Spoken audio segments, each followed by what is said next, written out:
check 1 2 3 check 1 2 3 check 1 2 3 check 1 2 3 check 1 2 3 busy mic check 1 2 3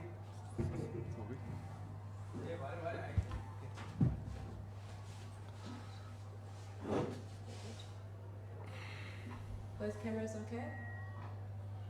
Evening everyone, and thank you for joining us for today's press conference. Please ensure you've got a microphone in your hand. As you can hear, we've got some noise outside. So please ensure that you ask your questions slowly so we can all hear.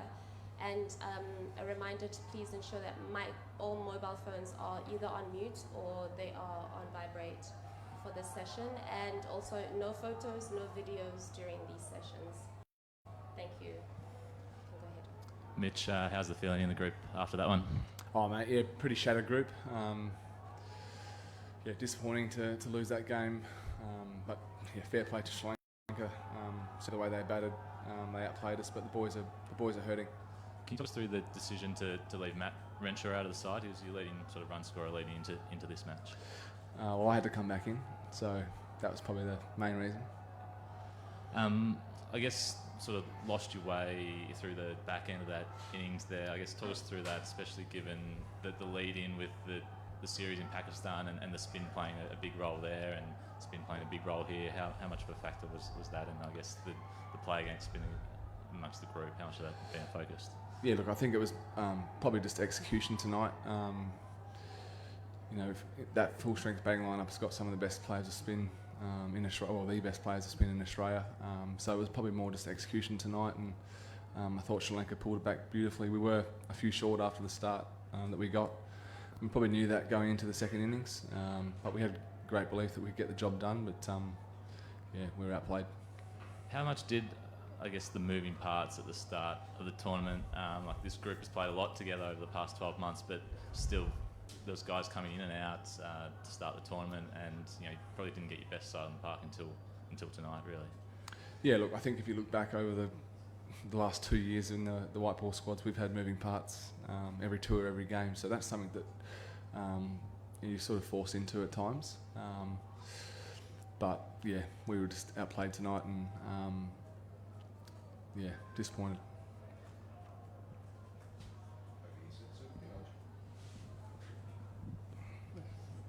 Imran Ahmed, Delhi Sachin from Pakistan. Delhi, according to the points table,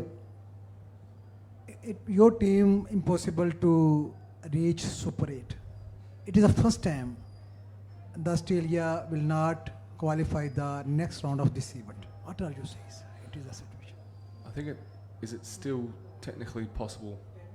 Yeah, there's still a chance. Marsh, it's just a bad luck actually.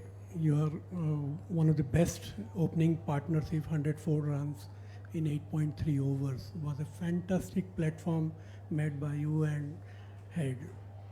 But all of a sudden, what happened in the batting selection by or something like the ball like that? They almost green, other all collapsed.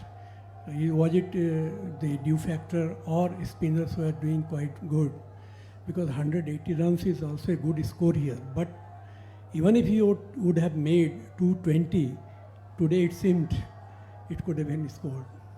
I guess we'll never know if what would have happened if we made 220. But as I said earlier, we had a good platform, but we just weren't able to execute towards the back end, and yeah, it's disappointing. Certainly not here to blame anyone, but yeah, we're a disappointed bunch. Mitch, 97 for 0 after 8 overs, 181 at the end. What happened in that back 12? Have I answered that like twice already? Yeah, I think the same answer as the other couple of questions, but yeah, we just weren't able to execute. We know that they've got. We knew that we were going to face spin towards the back end. It slowed up a little bit, but again, yeah, just execution. Yeah. And the bowling of Dushmantha Chamira, I think you bowled 3 right at the death. What did you make of that? Yeah, well, obviously had to make a few changes to the way they went with their bowling due to the injury. But yeah, fair play. I thought he bowled really well towards the back end. Yeah, and took wickets, and I think there was a period where we maybe scored 5 runs in 8 balls or something. And yeah, it was fair play. Mitch. Mitch, against Zimbabwe, you only managed to get 2 wickets. In again, 2 wickets, so 4 wickets in 2 big games. How much has that been a difference with you hanging by a thread trying to qualify for the Super 8?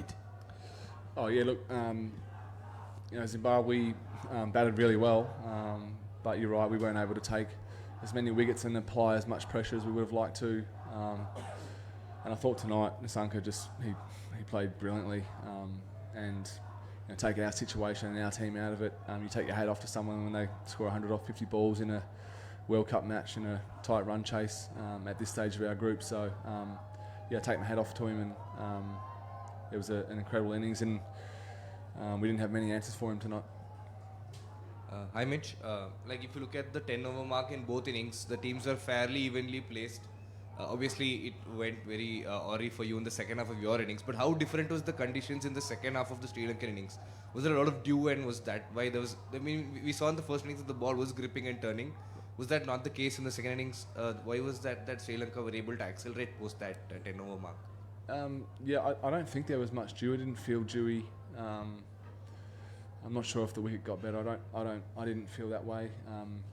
But I know that in these conditions, partnerships are incredibly important.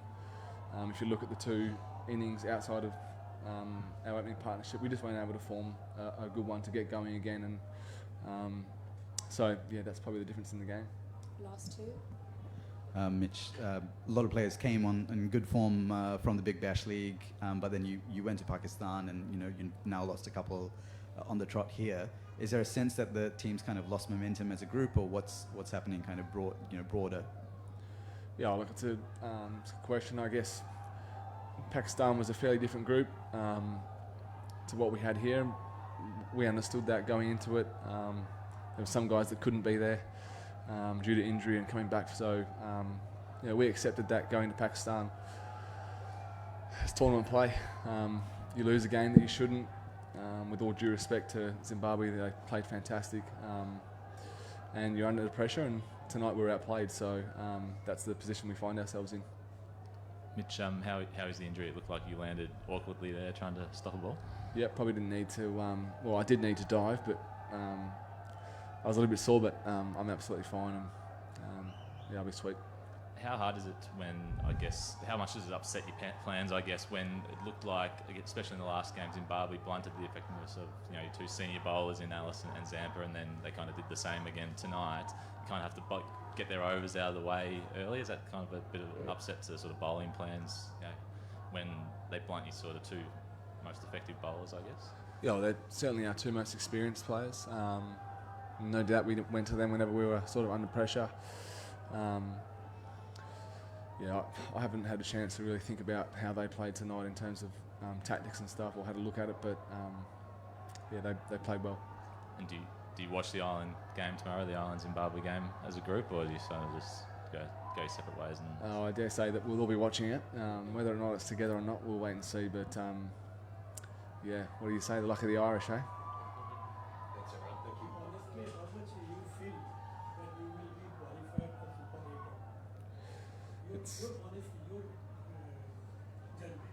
Right now, it's out of my control. Well, it's out of our control, so we wait and see. That's it. Thanks, everyone. Thanks, guys. Thank you.